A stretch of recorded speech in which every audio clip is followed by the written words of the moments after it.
one thing I'll say that people, if they're actually thinking about raising investment money, is that you will open the door for new opportunities for meeting new people. My network right now is totally different, both with investors and with people that I've talked to that have either said no, but said, hey, the answer is no, but I'm more than happy to give you time on the phone to chat. And it just gave us a lot of time to think about, well, how do we make them feel comfortable in investing in us? Like, what do we need to do? What do they know about a different side of the business that we don't know? It's opened up immense doors along the way. We've been fortunate to be in a few situations where companies said, hey, let's talk acquisition. And even though we've listened to those conversations and said no, which on paper looks like a bunch of wasted time, we've had the opportunity to literally ask questions from some of the smartest people in the industry. You're listening to 15-Minute Mastery, a show that empowers you with insights from leading iGaming experts to enhance your personal or business performance. The show is brought to you by the AI-powered data analytics platform Blask and supported by tech-driven affiliate and media company Already Media, Lala Stars, the leading casino partnership program, and Next.io, the world's iGaming community.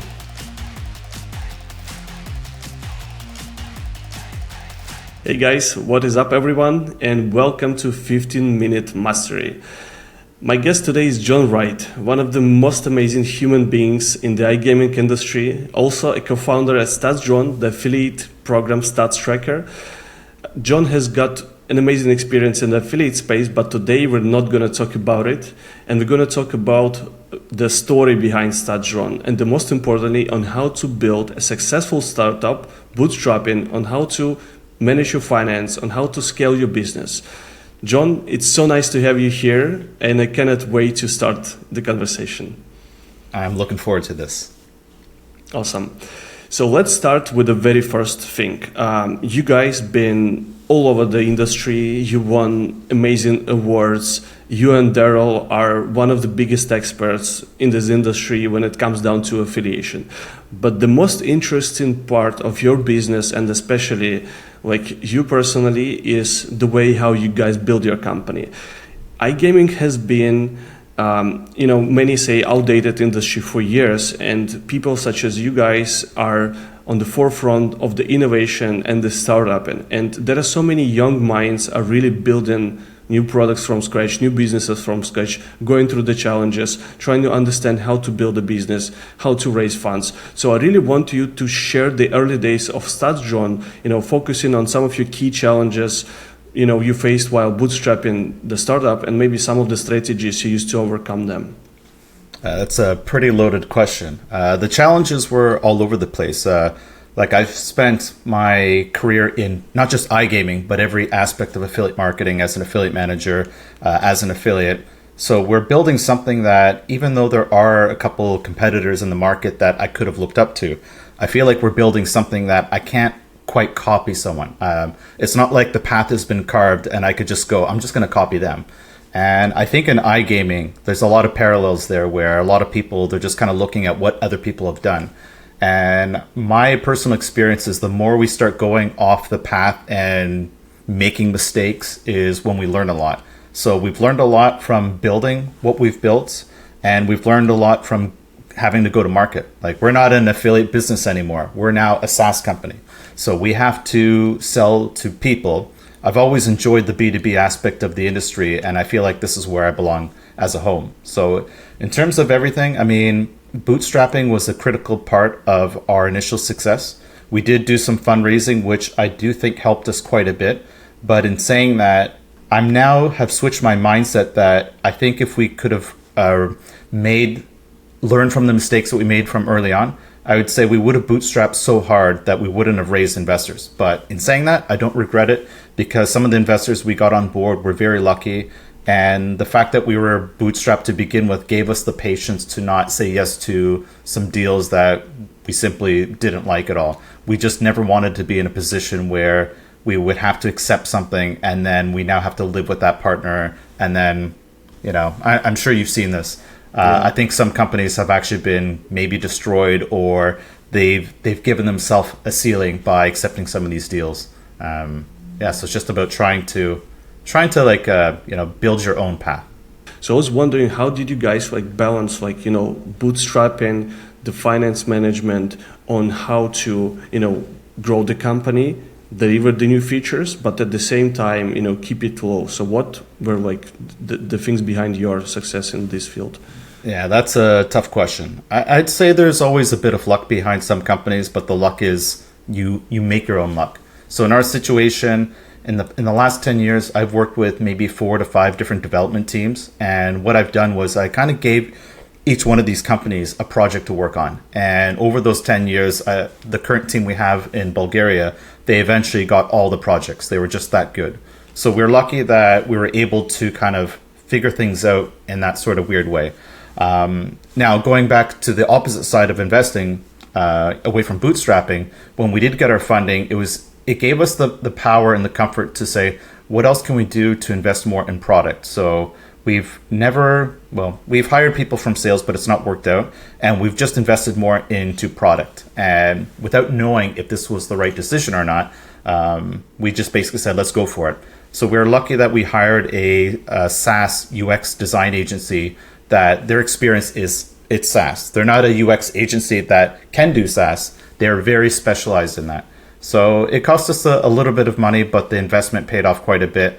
And it really changed our mindset to be very product focused. Now, I know that sounds kind of cliche. It's like, of course, think about your users, but it's very easy to start a business and get caught up in, well, why are you doing this? I'm doing this because I want to make money and it's exciting, but people kind of forget that you're meant to create a company for the users. And I can say we made some mistakes early on of just building our first version of the app and saying, all right, let's wait for the money to come in. And then being very disappointed when people weren't using our app and realizing, hey, we have to go to market. We have to talk to our users. We have to do everything. So I think when I talk to other SaaS companies, it's a similar story. It's very rare that you create something and people just kind of flood in.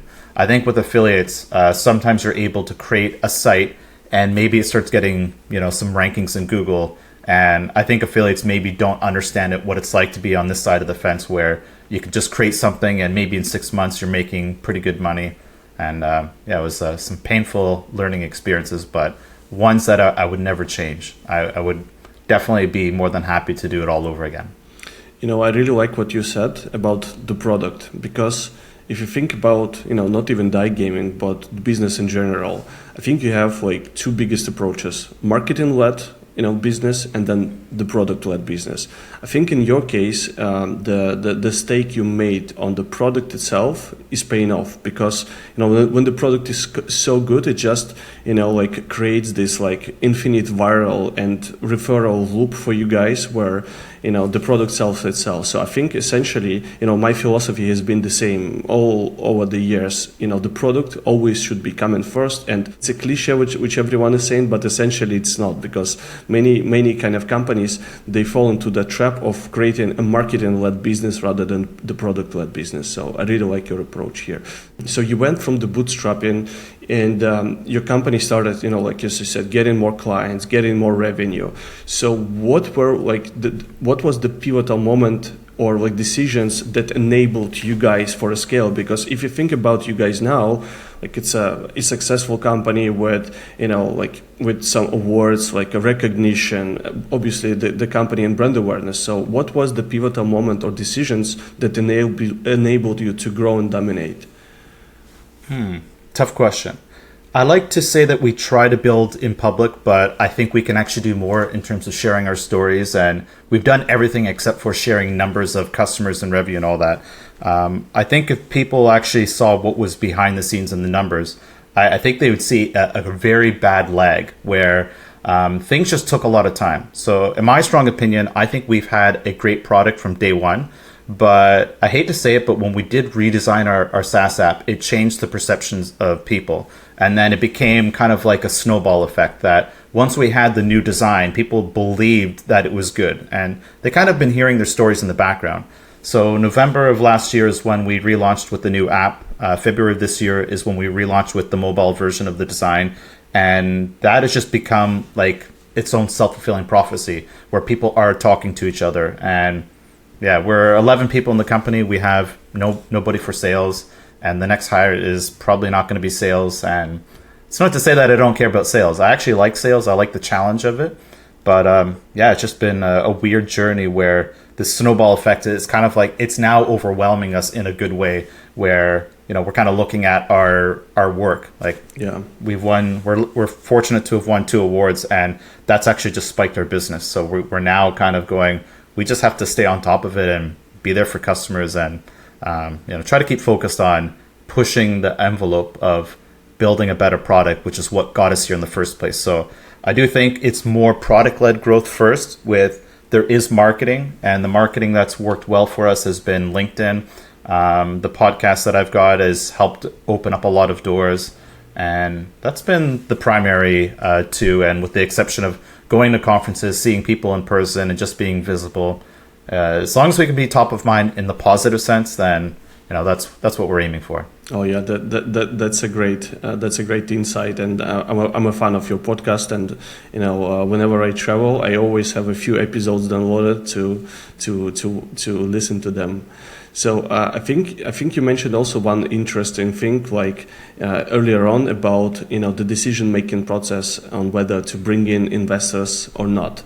So I want to revisit that part, because I think for all the companies and people who are willing to raise capital or thinking about raise the capital. So I want you to try to go a little bit through your decision-making process. Like what was your thought process on whether to take the external investors or not?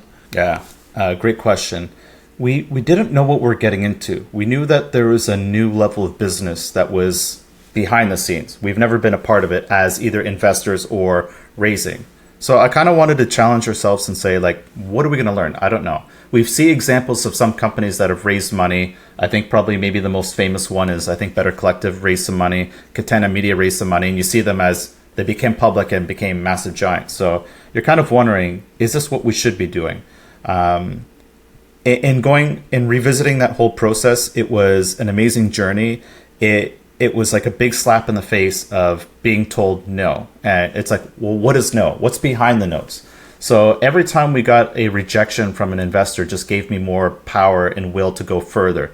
I felt that if we were going to take any investment money, whether it's friends, family, or someone from the industry, that I'm putting my name and line on the reputation, that I'm really going all in on this. And one thing I'll say that people, if they're actually thinking about raising investment money, is that you will open the door for new opportunities for meeting new people. I can say my network right now is totally different, both with investors and with people that I've talked to that have either said no, but said, hey, the answer is no, but I'm more than happy to give you time on the phone to chat. And it just gave us a lot of time to think about, well, how do we make them feel comfortable in investing in us? What do we need to do? What do they know about a different side of the business that we don't know? And it's opened up immense doors along the way, and including we've been fortunate to be in a few situations where companies said, hey, let's talk acquisition. And even though we've listened to those conversations and said no, which on paper looks like a bunch of wasted time, we've had the opportunity to literally ask questions from some of the smartest people in the industry, to get to ask anything you want. So the questions come our way about going, okay, we got to pitch our business, but we get to ask questions too. And those questions, I've leveled up my skills and networking so much from just being in that position. So highly recommend people do it. And I think it's a great way to validate your business. Even if you say, I don't want to go through this process, throw it out there. It's worth it. Just get uncomfortable, get embarrassed, saying, I don't know the answer to a question that you should know. You fix that for next time and you just get better. Oh, I absolutely love it. I think this is gonna be a quote somewhere in my memories about how you can really leverage your opportunity to either fundraise or not. Thank you for sharing this tip. And if you can only give 3 best tips from your experience on the fundraising, you've been through a lot, as you mentioned. So what will be the top 3 key tips from John Wright on fundraising? Oh. I might just give you only 2, but I'll see if I can spin it off into 3. The first tip, I'm going to say it has to do with kind of mentorship and networking, which is, I kind of referring to the story of, Kobe Bryant going to Michael Jordan saying, hey, I want to be the best as well. And Michael Jordan becoming a mentor. I've been looking at myself over a long period of time going, what do I need to do to find that right mentor? And I've kind of been able to look in the mirror where being humble and asking investors for their money means that I have to basically say, hey, look, I'm willing to just kind of share my story, expose my situation. And it really gave me the pressure to be the best. So in trying to just kind of summarize that story with, Kobe Bryant and Michael Jordan, is that I say, like, if you really want a good mentor will spend the time with you if they see something in you, that they see a drive, they see a fire. And, it's kind of cliche as well to say, well, some investors, they invest in people first. Like sometimes they say, you know what, I don't like your project, but I like you. And I think the next project will be amazing. So I wanted to, kind of put myself out there and, try to win people over. And in looking for mentors, I just had to kind of level up. I had to get really uncomfortable, do the things that maybe I don't know if I wanted to do, like start a podcast and be on video and, do public speaking. But when I've done that, I find that these mentors that I've looked up to are now willing to kind of invite some of their time to have a one-on-one call or to lend a hand, whatever that looks like. And I think, people kind of hope and aspire to get these mentors. But I think if you really want a mentor's a bit of time and respect, that you got to show something for them to say, you know what, I see you doing this. And then they're willing to lend that hand. Another part would be, I spent a lot of time thinking about guys like Nathan Latka, who runs Founder Path, and he's a big proponent of bootstrapping.